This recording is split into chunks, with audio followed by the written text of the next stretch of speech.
কিতাবুন আনজালনাহু ইলাইকা লিতুখরিজান নাস মিনাজ যুলুমাতি ইলান নূর। ও নবী, আমি আপনার উপরে কিতাব নাজিল করেছি এই জন্য যাতে করে আপনি মানুষদেরকে অন্ধকার থেকে আলোর দিকে আনতে পারেন। তাহলে এই অন্ধকার গুলো কি ছিল? যুদ্ধ বিগ্রহের একটা অন্ধকার জাহিলি সমাজে ছিল, চুরি ডাকাতি ছিনতাইয়ের একটা অন্ধকার জাহিলি যুগে ছিল, ব্যভিচারের অন্ধকার ছিল, সুদের অন্ধকার ছিল, মূর্তি পূজার অন্ধকার ছিল। তো এই অন্ধকার গুলোর থেকে নবী করিম সাল্লাল্লাহু আলাইহি সাল্লামকে আল্লাহ বলেন যে আপনার উপরে কিতাব নাজিল করছে, আপনি এদেরকে এই অন্ধকার গুলোর থেকে আলোর দিকে টেনে বের করে নিয়ে আসবেন। জাহিলি সমাজের অবস্থাটা এমন ছিল, তারা প্রত্যেক গোত্র আর এক গোত্রের সঙ্গে যুদ্ধ বিগ্রহে এরা লিপ্ত থাকতো। ছোট ছোট বাচ্চারা যখন একটু বয়স প্রাপ্ত হইতো, তখনই তারা তাদের শত্রু গোত্র যারা আছে তাদের উপরে ঝাঁপিয়ে পড়তো। তাদের প্রতিশোধ গ্রহণ করার আগ্রহ পরিবার থেকেই তৈরি করে দেয়া হতো যে আমার বাপ দাদারা ওদের সাথে যুদ্ধ করছে, তোমরাও তাদের সঙ্গে যুদ্ধ করো। এরকম করে যুগের পরে যুগ, 40 বছর, 100 বছর, 80 বছর এক একটা যুদ্ধ তারা স্থায়ী করত সামান্য সামান্য বিষয় নিয়ে। তার মধ্যে জাহিলি সমাজের একটা যুদ্ধ ছিল,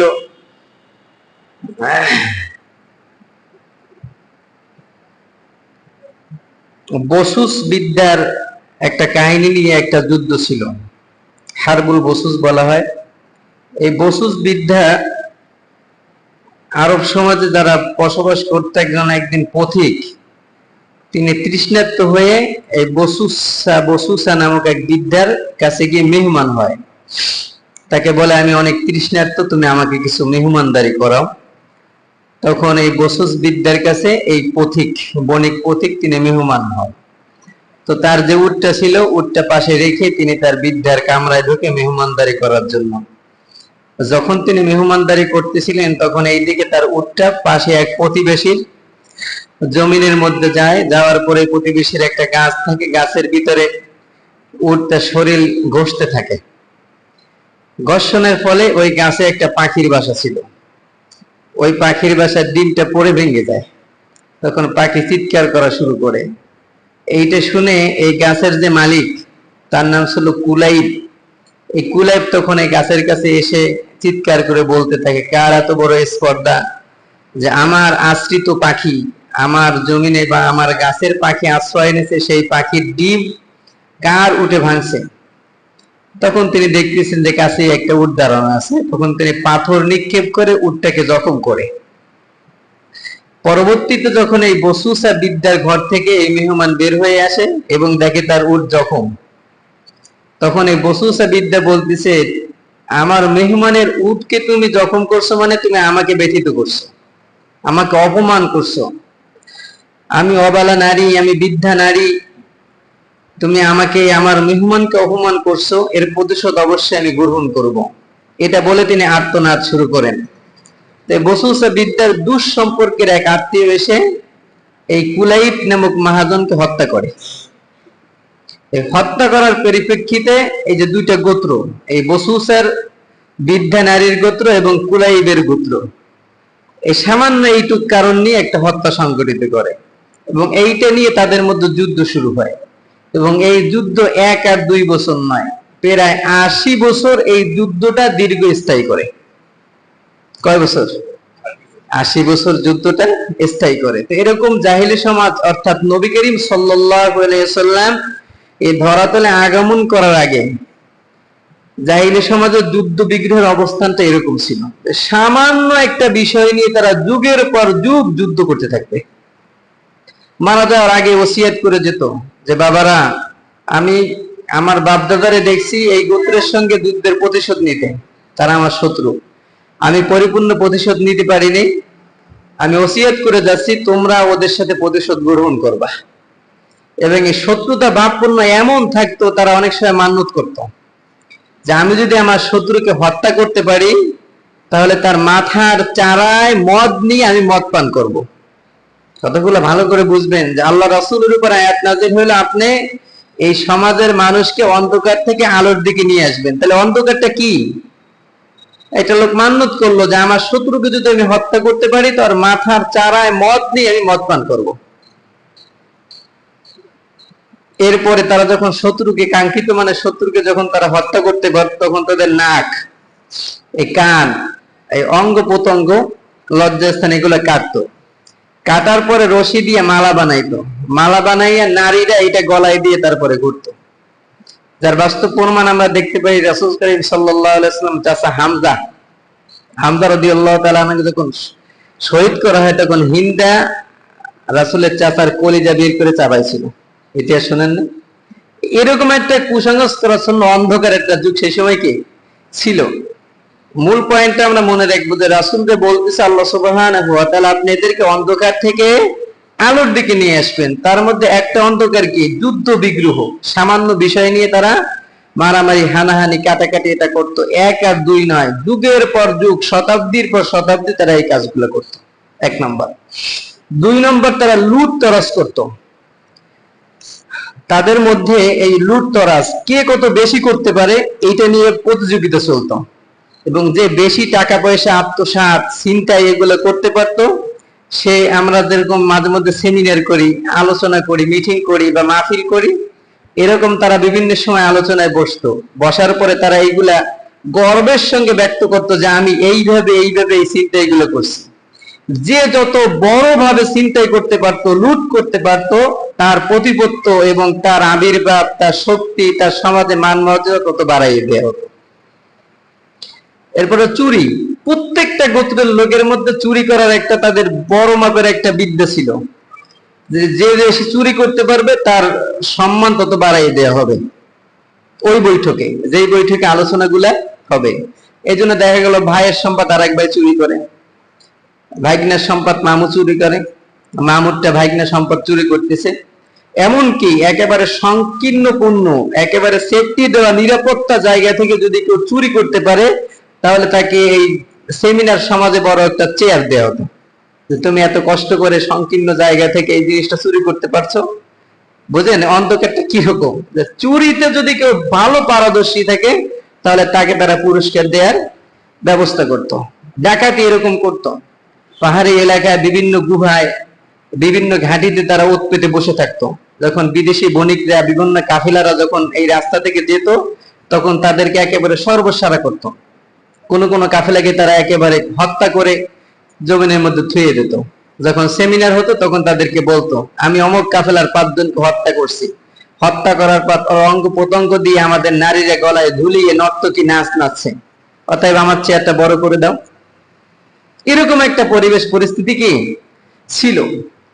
আল্লাহ রাসূল সাল্লাল্লাহু আলাইহি সাল্লাম যখন নবুয়ত লাভ করেন, এই নবুয়ত লাভ করার পরে এক ইহুদি আলেম ছিল হাতিম তাই। এই হাতিম তাইর পুত্র আদি ইসলাম গ্রহণ করে। তা আদি যখন ইসলাম গ্রহণ করে বায়াত গ্রহণ করছে নবী করিম সাল্লাল্লাহু আলাইহি সাল্লামের কাছে, তখন নবী করিম সাল্লাল্লাহু আলাইহি সাল্লাম এই আদির দিকে লক্ষ্য করে বলতেছেন এমন একটা সময় আসবে যেদিন সানোয়া থেকে হাজরা মাউত পর্যন্ত সুসাজে সজ্জিত হয়ে একটা সুন্দরী রমণী ভ্রমণ করবে, অথচ তার গায়ে একটা কেউ আসর করবে না, কোনো ডাকাতি, কোনো ছিনতাইকারী তাকে স্পর্শ করবে না, ইল্লা নেকড়েবাঘ। যদি নেকড়েবাঘে আক্রমণ করে সেটা ভিন্ন কথা, কিন্তু কোনো চোর, সেফরা, বদমাশ, লুচ্ছা তার দিকে ফিরেও তাকাবে না। তখন এই আদি বিকে বসলেন, বলে ইয়া রাসূলুল্লাহ কি করে সম্ভব? কেন এই ডাকাতির মধ্যে সব থেকে ফার্স্ট ছিল এই হাতেম তাই একটা গোত্র ছিল। আমাদের যেমন বিভিন্ন গোত্র আছে, এই তাই গোত্রের লোকরা চুরি ডাকাতির ব্যাপারে সব থেকে বেশি স্ট্রং ছিল। অতএব এই তাই আদি জানে যে তার গোত্রের লোকেরা কিভাবে ডাকাতি করতে পারে, কিভাবে ছিনতাই করতে পারে, কিভাবে ডাকাতি আর ছিনতাইয়ের মাধ্যমে সমাজের প্রতিপত্ত তারা ধরে রাখছে, এটা তার জানা ছিল। এমন অবস্থায় রাসূল বলতেছে এমন একটা সময় আসবে যে সেই থানা থেকে হাজারা মাউত, শত শত মাইলের দূরত্ব, এতটা পথ একটা সুদর্শন নারী সুসাজে সজ্জিত হয়ে ভ্রমণ করবে, অথচ কেউ তাকে স্পর্শ করবে না। আদি দেখি বসে বলি ইয়া রাসূলুল্লাহ এটা কি সম্ভব? বলে হ্যাঁ এটাও সম্ভব। মাত্র কয়েক বছরের ব্যবধানে ওমরের খেলাফত আমলে দেখা গেছে সুসাজে সজ্জিত হয়ে নারীরা সফর করছে, নেকড়ে, বাঘ, হিংস্র প্রাণী ছাড়া কোনো মানুষ তাদের দিকে তাকায়নি। তো এরকম একটা অবস্থা সেই সময় ছিল, চুরির ব্যাপারে তারা কি ডিগ্রি ধারণ করত। এরপরে জেনা ব্যভিচার, তৎকালীন সময়ে জেনা ব্যভিচারের যে বিষয়টা ছিল অন্ধকারের মধ্যে, তারা প্রকাশ্যে জেনা করাটা ইতরামি মনে করত, এটা শোভাচিহ্ন নয়। তবে কেউ যদি গোপনে জেনা করে, ধর্ষণ করে, এইটা গোপনে করার পরে সেমিনারে এসে বক্তব্য দেওয়াটাকে এরা বিরক্ত মনে করত এবং বড়ভাবে বলতো। তার মধ্যে ছিল তৎকালীন সময় শ্রেষ্ঠ কবি ইমরুল কায়েস, আরবের একজন শ্রেষ্ঠ কবি, তার নাম ইমরুল কায়েস। ইমরুল কায়েস দেখতে শুনতে একেবারে যুবরাজের মতো ছিল। আরবি সাহিত্য আমাদের কাসিদায়ে লামিয়া এর মধ্যে পড়ায় আমাদেরকে। এই কাসিদায়ে লামিয়া সেই 1450 বছর আগের ইমরুল কায়েসের কবিতা পাওয়া যায়। ইমরুল কায়েস কি করে তার ফুফাতো বোন উনাইদার সঙ্গে এবং বিভিন্ন নারীদের সঙ্গে কি করে জিনায় লিপ্ত হতো, এই কবিতাগুলো তারা লিখত। কি করে রাত্রে গোপনে গিয়ে তাদের সাথে মিলিত হতো, কি করে গর্ভবতী নারীদের সঙ্গে মিলিত হতো, এইগুলা কবিতায় লিখত। জাহিলি সমাজের কথা বলতেছে আপনাদেরকে, এগুলো তারা কবিতায় কি করত, লিখত। লিখে লিখে লিখে লিখে একটা ওকাজের মেলা হতো, বাৎসরিক একটা মেলা। আমাদের যেমন বাণিজ্য মেলা টেলা হয়, আরবে ওকাজের মেলা হতো। এই ওকাজের মেলায় কে কি কবিতার প্রতিযোগিতা হইতো, কারণ তাদের স্মৃতিচরণ, তাদের মেধা অনেক প্রখর, যেটা আমাদের থেকে অনেক গুণ বেশি। তো এই ইমরুল কায়েস এই কবিতার কবি প্রতিযোগিতায় তিনি ফার্স্ট হতেন। কোন দিক থেকে ফার্স্ট হয়েছে? এই যৌনচার, জিনা ব্যভিচার, এগুলা সুন্দরভাবে নিজে করছে এবং কবিতার মধ্যে লিখে দিয়েছে, আমি এইভাবে কাজ করছি। নারীরা যখন প্রকাশ্য জায়গায় গোসল করতে নামতো পোশাক খুলে, তখন এই ইমরুল কায়েস এই লম্পট এই পোশাক গুলো নিয়ে গাছে উঠে বসে থাকতো। তখন গোসল করে নারীরা কি করে পোশাক নেবে, তখন তার কাছে হাত অনুনয় বিনয় করতো। তখন ও বলতো আমাকে সময় দিতে হবে, আমাকে সময় দিতে হবে, তাহলে তো আমার পোশাক ফেরত দেবো। এরকম করে করে এই লুচ্ছামি করতো এবং এইগুলা তার কবিতার মধ্যে লিখে দিত। ও কাজের মেলায় তার এই কবিতার প্রথম স্থান অধিকার করে, যেহেতু শ্রেষ্ঠ কবি আর এই কবিতা প্রথম স্থান অধিকার করছে, এই জন্য এটা সম্মানিত। এই জন্য এই কবিতাটাকে উপর মর্তনে একটা মর্যাদা দিতে হবে। কোথায় দিতে হবে? কাবা গরবের গিলাফের সঙ্গে এইটাকে লটকাই রাখতে হবে, বুঝলেন? কাবার গিলাফের সঙ্গে কবিতা লটকাইয়ে কবিতাকে সম্মান দিতে হবে। একেবারে শিশু বাচ্চা থেকে নিয়ে শুরু করে বয়স বৃদ্ধ সকলেই এই কবিতা দেখতো, যৌনচারের কবিতা। এই সে অন্ধকার যুগ। এরকম প্রত্যেকটা সেক্টরে নিষ্ঠুরতা, নারী নিপীড়ন, নির্জল লজ্জতা। গত জুমার আগের জুমায় বলছিলাম যে তারা আল্লাহ সুবহানাহু ওয়া তাআলাকে বিশ্বাস করত। ইব্রাহিম আলাইহিস সালাতু ওয়াস সালামের বানানো ঘর কাবা ঘরের তাওয়াফ করত। বিশেষ করে আরবের যারা ছিল, কাবার মুতাওয়াল্লি যারা ছিল, তারা পোশাক পরে তাওয়াফ করত। কিন্তু দূর দূরান্ত থেকে যারা হজ করতে আসতো, তাদেরকে বলতো যে তোমাদের ইনকাম সোর্স বৈধ না অবৈধ তোমরা বলতে পারো। আমি তো আমার বুকে হাত দিয়ে বলতে পারবো না 100% সব ইনকাম আমার বৈধ, কারণ আমার ছুটাছাটা মানে ভুল ত্রুটি থাকতেই পারে। এই জন্য বলতো না, আমরা বুকে হাত দিয়ে বলতে পারি না যে আমাদের সব ইনকাম বৈধ। তো যেহেতু ইনকাম বৈধ না, অতএব অবৈধ টাকার পোশাক দিয়ে কাবাঘর তাওয়াফ করা যাবে না। জন্মদিনের পোশাক অর্থাৎ উলঙ্গ হয়ে কাবাঘর তাওয়াফ করো, আর নতুবা কয়েক গুণ বেশি টাকা দিয়ে আমাদের থেকে কাপড় কিনে এইটা পরে তাওয়াফ করো। এখন এই আরবের নিজস্ব কিছু লোক ব্যতীত বাকি অধিকাংশ লোক, নারী পুরুষেরা এসে উলঙ্গ অবস্থায় কাবাঘর তাওয়াফ করতো। এই যে তাদের নির্লজ্জতা। এরপরে নারী নিপীড়নের আমরা অনেক সময় শুনেছি তাদের নারীরা কতটা নির্যাতন করত। নিজেদের কোনো স্বতন্ত্র অধিকার তো ছিলই না, বরং নারীদেরকে তারা একেবারে দাসী বান্দি হিসেবে ব্যবহার করত। এমনকি আপন মায়ের সঙ্গেও যদি পিতা মারা যায়, সাধারণত পিতা মারা যাওয়ার পরে সন্তানরা তার সম্পত্তি ভাগ করে নিয়ে যায়। সম্পত্তি ভাগের সঙ্গে এই যে মা, জন্মদাতা মাকেও সন্তানরা ভাগ করত, যে তোর কাছে 1 মাস দাসী হিসেবে থাকবে, বাপ যেইভাবে স্ত্রী সুলভ আচরণ করছে সন্তান সেই একইভাবে তার সঙ্গে আচরণ করবে। এরকম একটা অন্ধকার যুগে আল্লাহ রাসূল সাল্লাল্লাহু আলাইহি ওয়াসাল্লামকে আল্লাহ পাক রব্বুল আলামিন পাঠাইলেন। পাঠানোর পর আল্লাহ বলতেছেন তুমি এদেরকে অন্ধকার থেকে আলোর দিকে ফিরিয়ে নিয়ে আসবা। কায়েস ইবনে আসিম রাদিয়াল্লাহু তাআলা আনহু ইসলাম গ্রহণ করার পরে তার কাছে জিজ্ঞাসা করা হলো, কারণ সবাই তো জানে যে কায়েসের ছেলে মেয়ে কতজন। তখন বলতেছে তুমি তো প্রায় অনেক কন্যা সন্তানকে তুমি হত্যা করছো, তোমার ঔরসে অনেক কন্যা সন্তান আসছে। তখন বলতেছে ইসলাম গ্রহণ করার পরে যে হ্যাঁ, আমার ঔরসে আল্লাহ 8টা কন্যা সন্তান দান করছে, আর 8টারে আমি জীবিত হত্যা করছি। হত্যা মানে জীবিত কবর আমি দিয়ে দিয়েছি। তো বলতেছে এক সাহাবী, তোমার কি একটু মায়া লাগেনি? তোমার মনে কি একটু মায়া জাগ্রত হয়নি? তুমি 8টা কন্যা সন্তানকে কবর দিছো। বলতেছে হ্যাঁ, আমার যখন ছোট সন্তানকে আমি কবর দিতেছিলাম, বুক পর্যন্ত যখন গেড়ে দিছি, তখন আমার এই কবরের মালিবাটি এটা আমার দাড়িতে লেগেছিল। তখন আমার ছোট মেয়েটা আমার দাড়ির এই মাটি আশ্রয় দিতেছিল আর বলতেছিল আব্বা আব্বা জান তোমার দাড়িতে ময়লা লাগে। এটা দেখে আমি একটু ব্যথিত হয়েছিলাম, কিন্তু আমি দ্রুত গতিতে আমি ওর মুখের উপরে মাটি দিয়ে আমি কবর দিয়ে শেষ করছি, কেননা যদি আমার মায়া লেগে যায় তাহলে আমি ওর হত্যা করতে পারবো না। তো বলেন তো কেন এদেরকে হত্যা করছে? মেয়ে হিসেবে আমার ঘরে একটা মেয়ে আছে, আমি যদি তার সম্মান রক্ষা করতে না পারি, আমার মেয়েকে যদি আমার বন্ধু, আমার বড় ভাই, আমার চাচা এরা এসে নিয়ে যে ওপেনে দর্শন করে, এটা কি বাবা হিসেবে মেনে নিতে পারবে? কোশ্চিন গেলেও পারবে? পারবে না। যার কারণে সে স্ব ইচ্ছে তার সন্তানকে কবর দিয়ে দিত, যে আমি এটা দেখতে পারবো না, সহ্য করতে পারবো না, অতএব বাবা তোরে ছোট থাকতে আমি তোকে হত্যা করে দিই। উদ্দেশ্য একটাই, যে আমার মেয়েটা যদি বয়সপ্রাপ্ত হয়, 10 বছর 12 বছর 15 বছর বয়সে উপনীত হয়, তো আর ইজ্জত সম্মান রক্ষা করে আমি দুনিয়ার বুকে চলতে পারবো না। কোরআন তার সাক্ষী। ওয়াইদা বুশিরা আহাদুহুম বিলুনসা, যখন কোন ব্যক্তিকে নারী কন্যা সন্তানের সুসংবাদ দেয়া হতো, তখন এই ব্যক্তির জল্লা ওয়াজহুহু মুসওয়াদ্দা ওয়া হুয়া কাযিম, আমার স্ত্রী গর্ভবতী, একটা সন্তান হয়েছে, কেউ এসে বলল যে হুজুর আপনার একটা মেয়ে সন্তান হয়েছে। তো আরব ভূখণ্ডে রাসূল আগমনের আগে এরকম যদি কাউকে সুসংবাদ দেয়া হতো, সঙ্গে সঙ্গে তার মুখটা মলিন হয়ে যেত। তখন তিনি চিন্তায় পড়ে যেত, আমি কি নিজে নিহত হব, না লোক সমাজ থেকে চেহারাটাকে আড়াল করে কোথাও চলে যাব। এটা তখন তিনি মনে মনে ভাবত। একটা পর্যায়ে যখন আর সইতে পারে না, তখন কি করবে, ছোট বাচ্চাকে নিয়ে তিনি হত্যা করে। তাই কায়েস ইবনে আসেম বলতেছে হ্যাঁ, আমি 8টা কন্যা সন্তান হত্যা করছি আমার।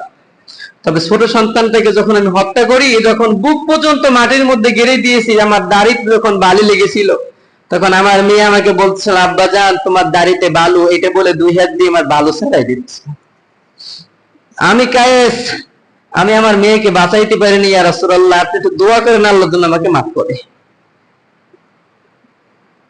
এরকম একটা নিষ্ঠুর যুগে আল্লাহ রাসূল সাল্লাল্লাহু আলাইহি সাল্লামকে আল্লাহ সুবহানাহু ওয়া তাআলা পাঠানোর পরে আমরা দেখি যে সেই সমাজে চুরি, ডাকাতি, জেনা, ধর্ষণ, ব্যভিচার, হানাহানি, মারামারি যা কিছু ছিল সব আল্লাহ রাসূল সাল্লাল্লাহু আলাইহি সাল্লাম দূর করতে সক্ষম হয়েছে কিনা বলেন?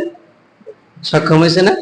আল্লাহ সুবহানাহু ওয়া তাআলা বলতেছেন যে লাকাদ কানা লাকুম ফি রাসূলিল্লাহি উসওয়াতুন হাসানা, যে নবী করিম সাল্লাল্লাহু আলাইহি সাল্লামের জীবনের মধ্যে রয়েছে তোমাদের জন্য উত্তম আদর্শ। যে আদর্শ গ্রহণ করার পরে জাহিলি সমাজের মানুষেরা এতটা নিকৃষ্ট থাকার পরেও এক একজন মানুষ জান্নাতে সার্টিফিকেট পেয়েছে দুনিয়ায় বসে, সেই রাসূলের আদর্শ যদি আমরা 1400 বছর পরে এখনো গ্রহণ করতে পারি, তাহলে আমাদের সমাজ থেকেও যত অরাজকতা আছে, যত মাদক আছে, যত হানাহানি আছে, যত প্রতিহিংসা আছে, যত চাঁদাবাজি আছে, যত দখলবাজি আছে, এগুলো দূর করা সম্ভব কিনা বলেন? তাহলে সেই রাসূল করিম সাল্লাল্লাহু আলাইহি সাল্লামের আদর্শ আমাদের গ্রহণ করতে হবে। সেই রাসূল করিম সাল্লাল্লাহু আলাইহি সাল্লামের সিরাত আমাদেরকে গ্রহণ করতে হবে। শুধুমাত্র সূরাতে যদি আমরা থাকি তাহলে আমাদের সফলতা আসবে না। আমার যেরকম 2টা হাত ছিল, আমার নবী করিম সাল্লাল্লাহু আলাইহি সাল্লামের যেরকম 2টা হাত ছিল, আবু জাহেলেরও ঠিক একই রকম 2টা কি ছিল? হাত ছিল। সূরাত একই ছিল, কিন্তু সিরাত আবু জাহেলের মধ্যে ছিল না, আদর্শ আবু জাহেলের মধ্যে ছিল না, আবু লাহাবের মধ্যে কোনো আদর্শ ছিল না।